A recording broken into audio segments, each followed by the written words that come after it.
What's up, y'all? Big Elvis, I am here. And I wanted to talk about Roger Jackson.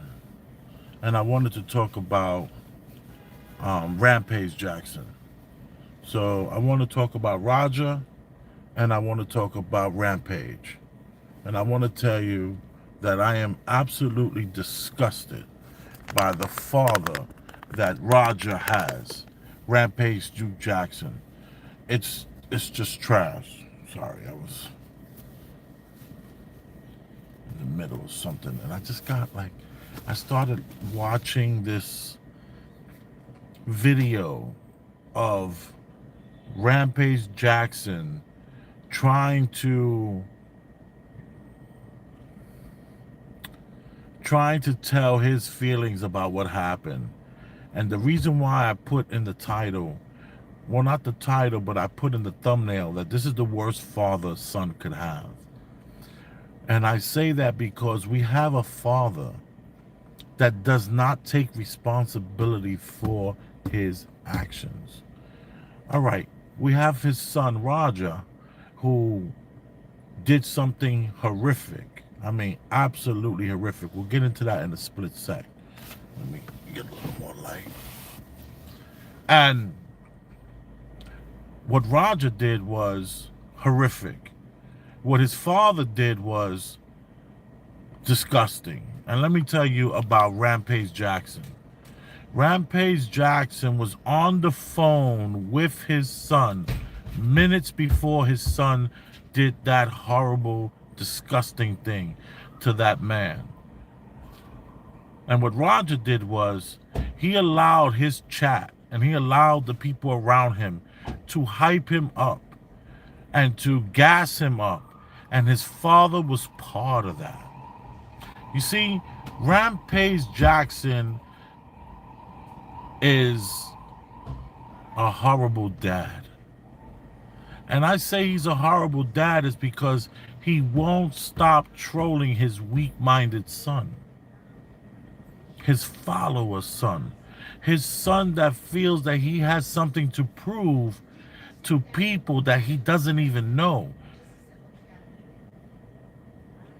Roger was allowed to go into the ring of a professional wrestler who does things in the ring, and you are required to sell what they do.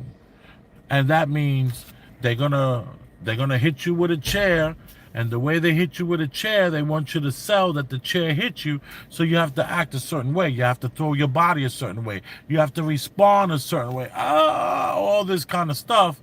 And when Raja was outside in the back of the arena where they were wrestling, so you have these guys that are wrestlers, and in between them wrestling, they don't have a green room in this particular venue. They were outside, maybe it's cooler outside, and they were like relaxing outside, shooting the breeze with their other contemporaries. There's about 6 of them out there. Roger is with his 2-man camera crew, and they're following him as he's live streaming. He's live streaming. Roger Jackson, that's Rampage's son, is live streaming, which he is a streamer. Both father and son are streamers. And Roger walks to the back area where the other wrestlers are, and he was just gonna get a good stream in, talk to a few wrestlers, no big thing. Maybe come into the arena, do a little, have a match with somebody. No, all that stuff was up in the air. He shows up, he goes to the back, he's talking with them, and one of the guys who has a long wrestling history and a long mental illness history and a long health history, this guy decides to, well, when he saw Roger come to the back where all the rest of the workers are, he sees that the guy has a camera crew with him. And he's a very Roger's in very good shape. He trains MMA. He trains as a fighter, has fought. He's basically, he couldn't pass the part of a wrestler.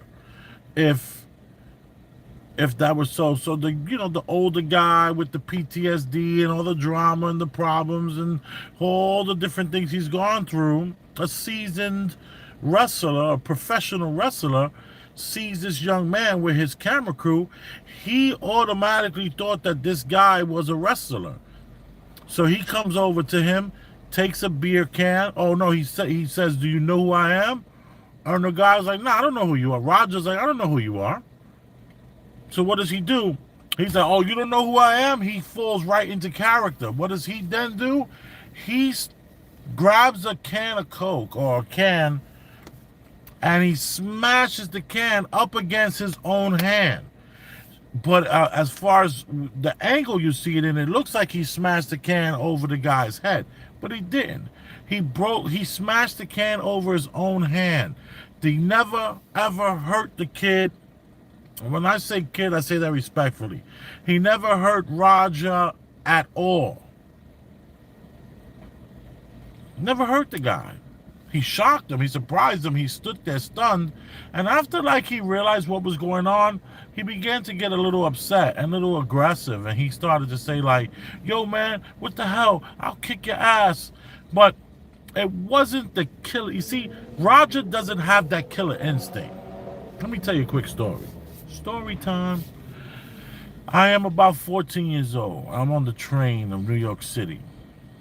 The 2 train by Utica Avenue in Brooklyn. And I'm on the train, minding my own business, and the guy was in between the train cars with another friend, and he calls me over to him. He's, "Yo, yo, yo, yo, come here, come here, come here, come here, yo, yo, yo, yo, yo, come here, come here, come here, come here, yo, yo, you, yeah, you." So I'm looking around like, what? Me? Is it me you're looking for? So he coerced me to walk towards the doorway of the train cars. He's standing in between the train cars with another person. So I reach over with my left hand and I open the train door. And right there, he just catches me. Pow! And punches me dead in my face. With my right hand, unbeknownst to me, I hook off and catch him, boom, right on his jaw. And I drop him right there in between the train cars. As the train is moving, we're now heading towards Utica Avenue, coming from Manhattan side. So we're in the Manhattan train. I think it's the 2 trains, the Utica Avenue train station. And I dropped him. And I backed up, and now I'm terrified because, oh my God, I just hurt somebody. Oh my goodness, what's gonna happen? Oh my goodness, the train is moving. I have 100 things going in my head. Oh my goodness, what did I just do? Oh my, he's with his friend. And his friend opened up the train door behind him and pulled his boy into the train car.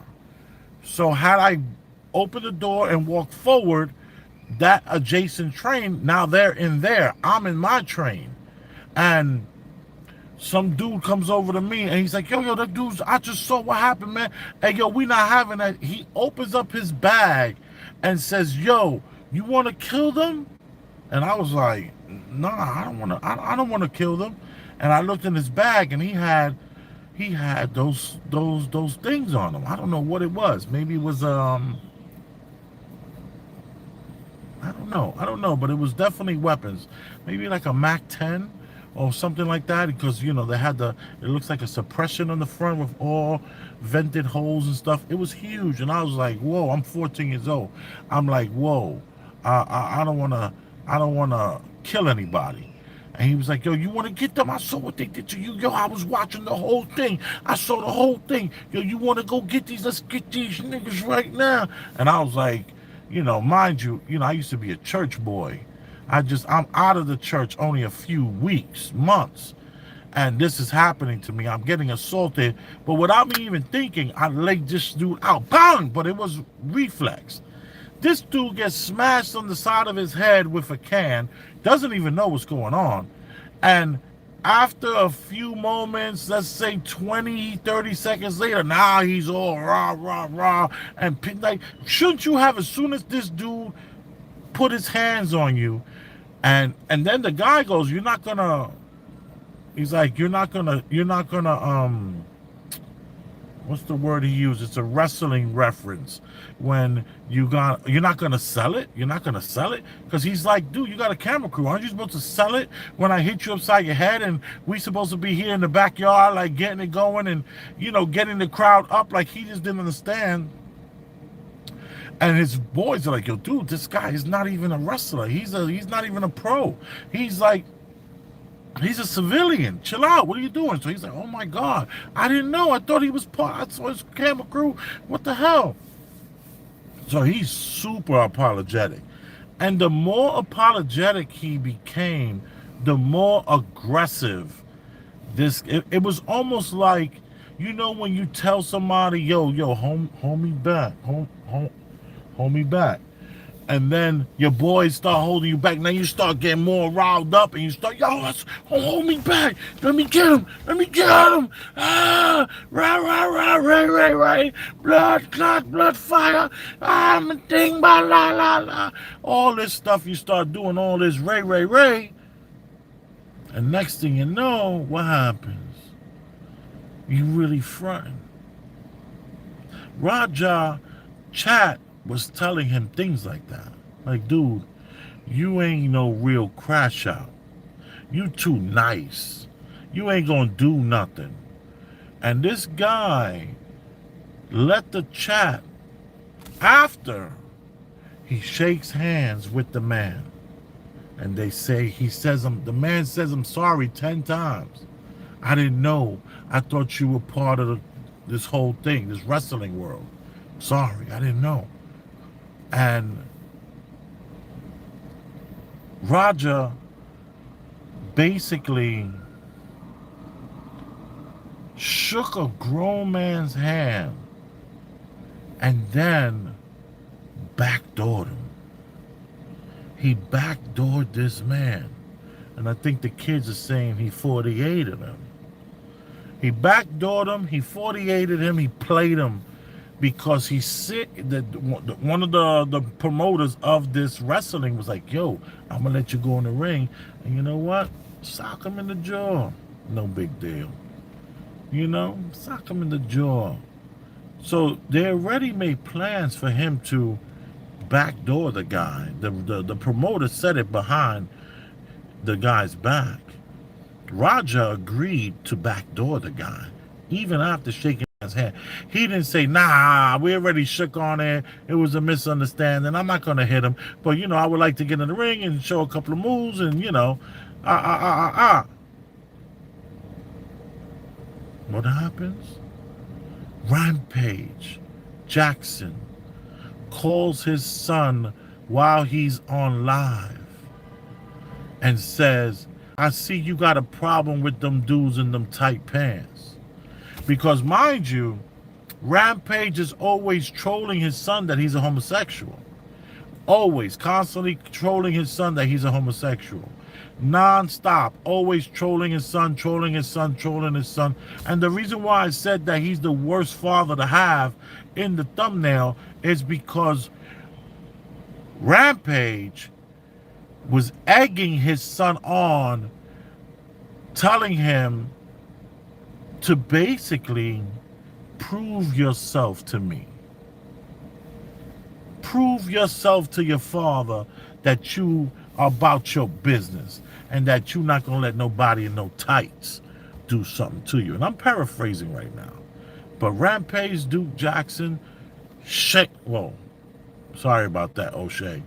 Rampage Jackson, shame on you.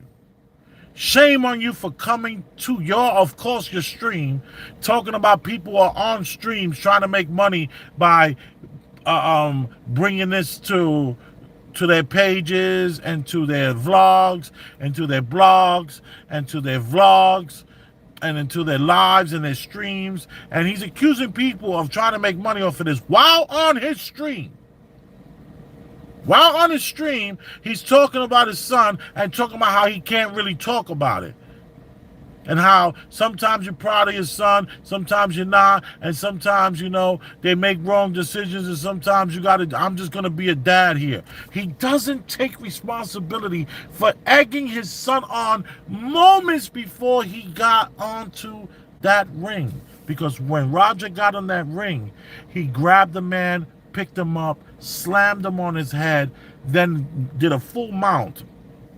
A full mount is when you have each leg each one left leg, right leg over the person's waistline, and you are over them, and he's pummeling. He is busting this guy's. He's hitting the guy 10 times, full swings. A trained fighter. It was an attempted murder. Then, when one of the wrestlers are like, wait a minute, this is going too far. What the hell's going on? The referee is like, what the hell's going on? I say shame on the referee for not stopping this young MMA fighter from beating the living daylights out of this man. When the wrestler comes to break it up, he grabs the wrestler by the legs, slams the other wrestler, and punches the other wrestler in the face that try to break it up, because he's in full crash out mode. He's gonna show the people in the chat that he's so real and he's not to be played with. And then after all this is over, what does he do?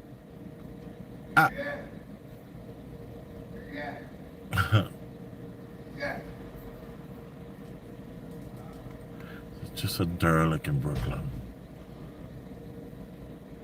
Look at him. You see him pass by? Oh no. Anyway, so this young man is now walking away from this. Now he's like on his way out, going towards his car, still being filmed by his cameraman, which I believe it was 2. I could be wrong, but I don't think I am. And what does he do?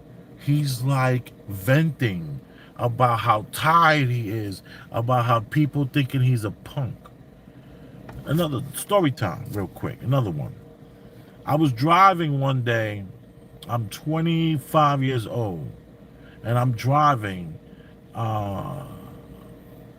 on Robinson Street in the Bronx, over there by 233rd. That was reading my son just texted me. But anyway, I'm riding down the street, and out of nowhere, my car gets hit by a paintball. Pow, pow. 2 paintball shots in my windshield. So I jumped out of the car like, yo, who the hell is that? I'm looking around. It's all residential, small, 2-story houses. And I'm so pissed off, yo. Somebody, did that to me. And the girl that I was dating at the time, she saw how angry I was. She said, why are you so angry? Are you so upset? I said, yo, I'm gonna go back over there and I'm gonna stake that block out, and I'm gonna find this person, whoever shot at me with the damn paintball guns. Yo, I'm so upset. I wanna do this to them. And she was just like, why are you taking it so personal? And I was just like, because they think I'm a P. They think I'm a P. And she's like, why do you think they think that about you? And I was just like, well, then they would have never shot at me if they didn't think I was that. And she was like, they don't even know you. They were just probably kids shooting their gun, and you were the next car on the block. They've probably been shooting cars all day, all week, all month, all year, whatever have you. And I remember having to like really stop and take a moment and say, whoa, they don't know me. This is me projecting how I'm feeling about myself. I'm feeling like these people must think that I'm da-da-da-da. And the truth of the matter is, how can I prove myself I'm driving. They probably didn't even get a chance to see me. It could have been a glare. They just shot at the next car coming up and having fun. And I'm taking it so personal that I somehow then have to prove to these people how real I am, how tough I am. And at the time, I used to be heavy a lot. So I'm over here heavy for real, that upset about somebody shooting paintball at my car that can easily get wiped. They didn't even hit the car. They didn't ding the car. They didn't mess up any of the paint, but they hit the windshield. But I was so upset, and I'm 25 years old, angry, and I had to like really, really take a moment and say, yo, dude, grow up. This is not, you have nothing to prove to these people. Wipe the damn paint off of the car and keep it moving. Instead, I wanted this revenge. And it's like, I can see that reality, but you have to understand, I was coming from a person who was like raising themselves for the most part at that time in my life. So it wasn't like this young man, Roger, who was feeling those same feelings and allowing the people. You see, I didn't have people in my chat telling me that I was what I was afraid people thought I was. And then I had to prove myself.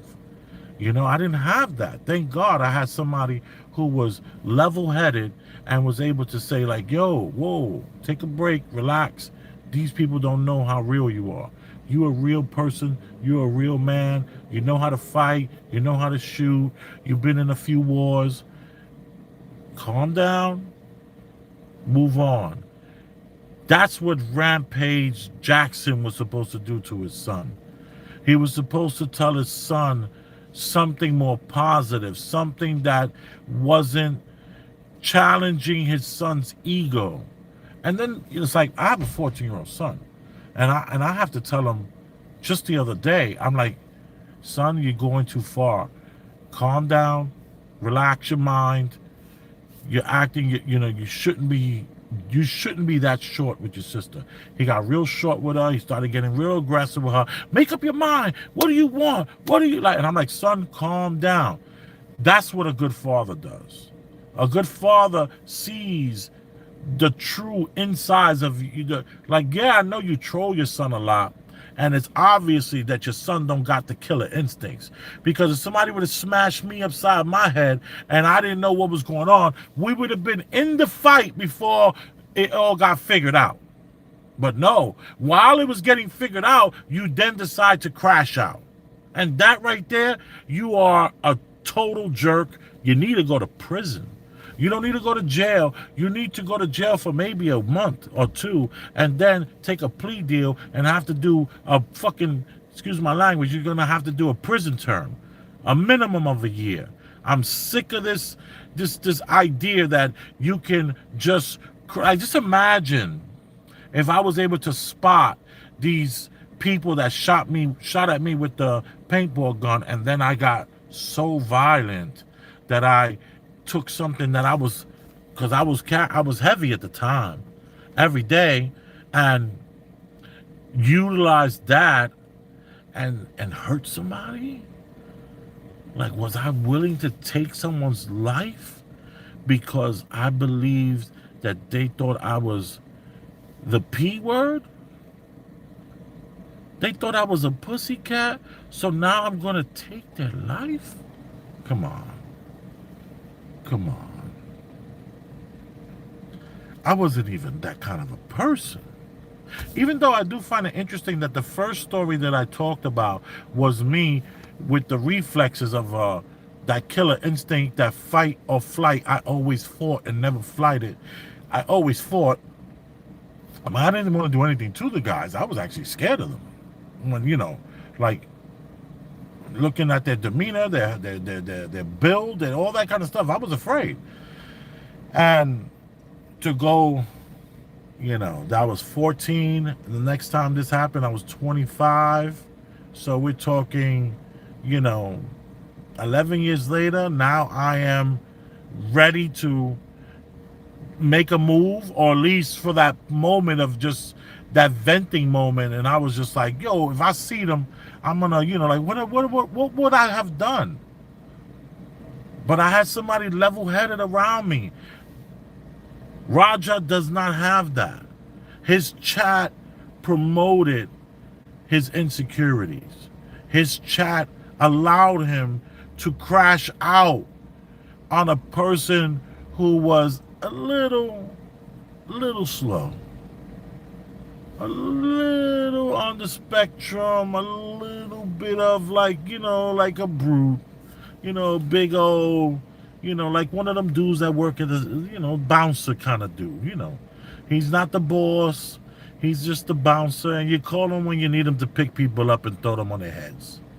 And in between that, he's crying about a girl, or, he's talking about his sick mother and how he has to go get her medication in the morning. One of them guys. We all know that guy. We all seen that guy. And Raja is a guy that's been trained in an art that should. That's why karate. I don't care what anybody says. Karate teaches discipline. MMA, does MMA teach discipline? Maybe it teaches regimen. It teaches you to get up and go work even when you don't want to. But is it teaching discipline? Or is it teaching you that if somebody get in your face, you put them down? I'm disturbed by what this young man did to this man in the ring, how he beat him to a pulp, almost killed the man. He had to be sent to a hospital. Almost killed this. We don't even know the damage that this man is gonna have. We don't even know yet. And for that, he has to pay. He needs to go to prison.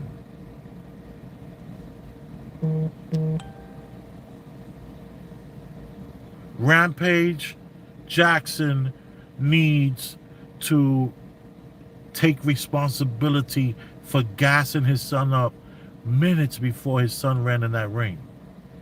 And the promoter to that dang wrestling organization needs to take responsibility for telling that young man to backdoor this man. Not cool. Not cool to be sideswiped by a colleague or your boss. Because this promoter was the boss to this guy. And now you making side deals about my health, possibly.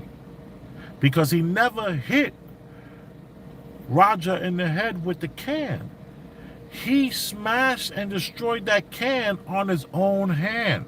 It just appeared because he asked the dude, "You're not going to sell this? Like, what's going on here?" He was totally confused. Thank you for tuning in. You are appreciated. Let's see what we got here. Brandon Mercer. Do you play basketball? Do you like fried chicken? You know I like fried chickens. Don't play with me. Dollar Bill. Elvis, you are a real chef because I need a good recipe for cheese grits. Yeah, wait. It says are you a real chef? Yes, I am a real chef. And I do make amazing grits, cheese grits. I think I have a couple of shorts with cheese grits in it. We got HH from Iran. We got Banana Republic. I know you do. Do you smoke weed? That's off topic.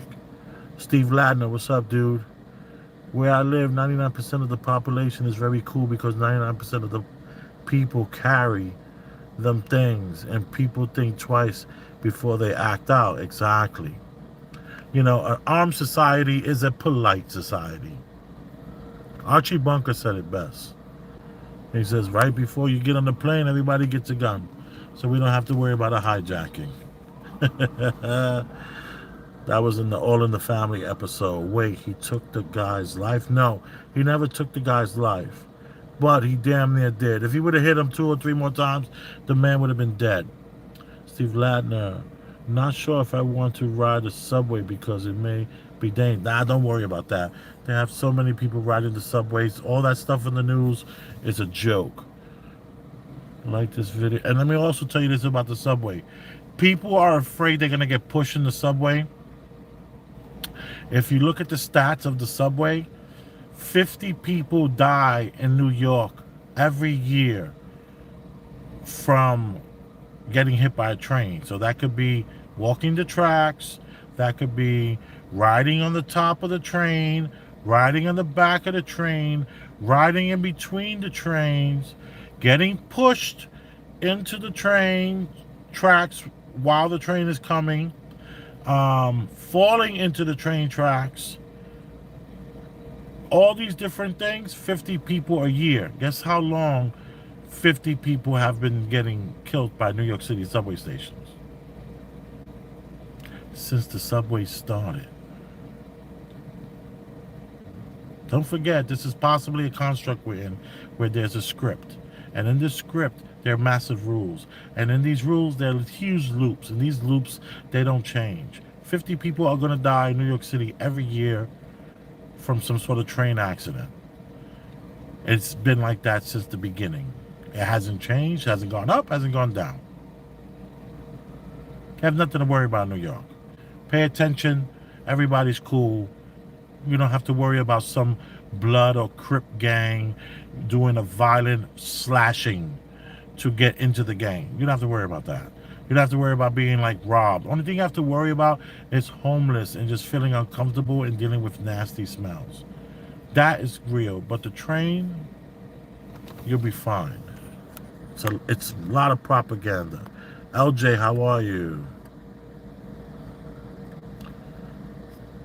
Pacers stink. Almost like he had a killer instinct. Almost like he had a killer instinct. I don't know what you're talking about, because Raja did not have a killer instinct. Raja actually couldn't even kill the guy he tried to kill.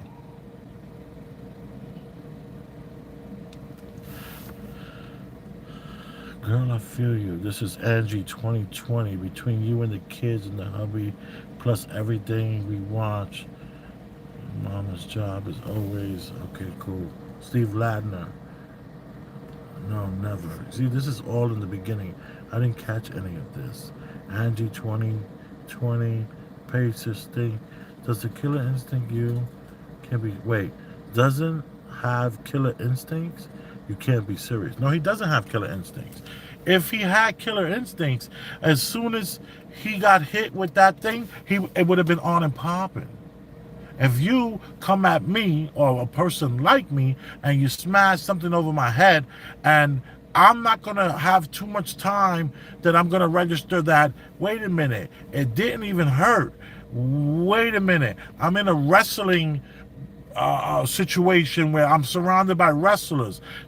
And then they're asking me, "You're not gonna sell it? You're not gonna sell it? What's going on?" I'm not gonna be. None of that stuff is gonna happen because it's gonna be on and popping. It's gonna be on and popping. That's killer instincts. That man didn't have killer instincts.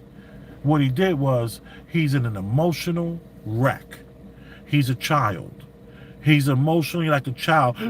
Y'all better start playing with me. Y'all play with me. I ain't to be played with no more. I'm tired of this.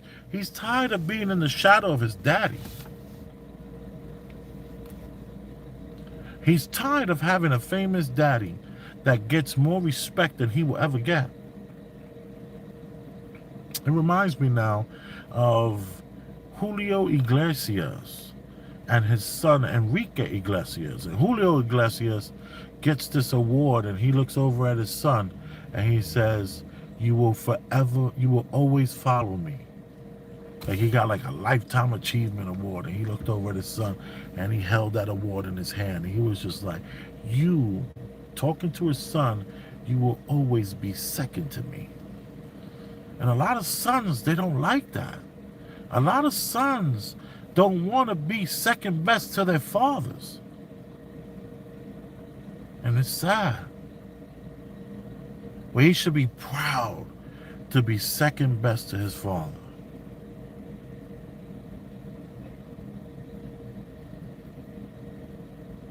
should have somebody to look up to, somebody that you love and that you trust.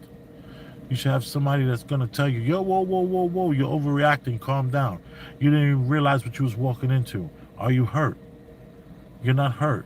Okay, was the can even real? Was it like a paper can? Are you sure? What did he say? Oh, y'all shook on it? All right, then leave it alone. You're going to get in the ring? What you going to do? Don't do nothing crazy. You got nothing to prove. That's the father he needed. He needed that father, and he couldn't do it. Rampage is too busy trolling. No accountability. He's rude. He's a jerk. I mean, I like the guy. I like the guy as a fighter, but I don't like him as a parent.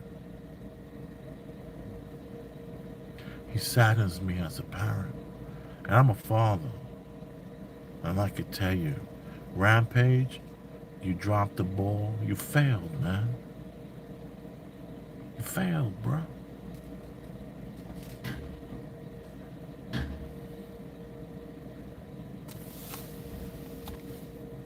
LJ, the top. That's my wife coming with the laundry. We're at the laundromat off of Flatbush Avenue in Brooklyn. And let me move the car up so she can at least get closer.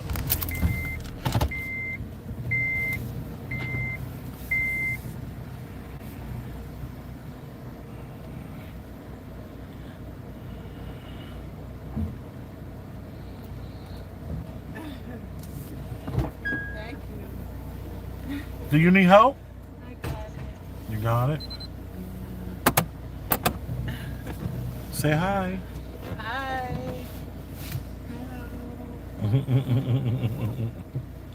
That's LJ, my beautiful, beautiful queen.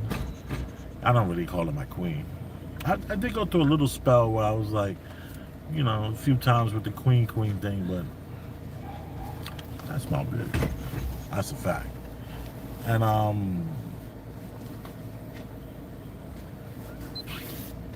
Rampage, I keep saying Duke, sorry. Rampage Jackson. It's a shame. Peace, chef in the chat. Hey, Carlton Way One, how are you? Dollar Bill Elvis, you are a real chef because, oh yes, I'm not gonna, email me at Big Elvis the Chef at gmail.com, and maybe I'll send you a good recipe and with some pictures. You know, leave a donation, of course. That's $ Elvis Rosenberg, one word, or you can do the Venmo, and that's at Elvis Rosenberg. Your wife takes care of business. That's a fact. I have to tell you, you did that super fast. You bust that laundry down. Give me some sugar. Thank you. I didn't know they stack brown sugar that high. You looking beautiful, baby. Thank you. Look what I found. Ooh. Popped out of our laundry. What is this? A memory gig. A memory gig. What's on it? I don't know. It's probably one of those free things they give you. Oh, okay. 8 gig Toshiba. This looks kind of old, actually. No, maybe it was in the dryer. Yeah, maybe. Yeah, we'll check it out. We'll put it in. We'll put it in the computer and see what it does. You know, I've been talking about Rampage Jackson and his son, and how his father just refuses to take responsibility for encouraging his son to move. The Honda is moving on. Let me back up. Oh, look, she's leaving. The worker. Oh, yeah. So, you know, you got to take responsibility for your children's actions. And you got to know the child that you have. You cannot have a child that's weak-minded and then say things and keep on trolling him and think that it's not going to just go bad.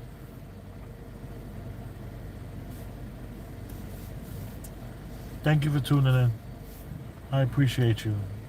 Don't forget, if you got any value out of this, hit the Cash App, because the truth of the matter, Steve Ladner and Carlton Way, they don't want me talking to broke people. Sorry. It's true. Love you. And that's a fact.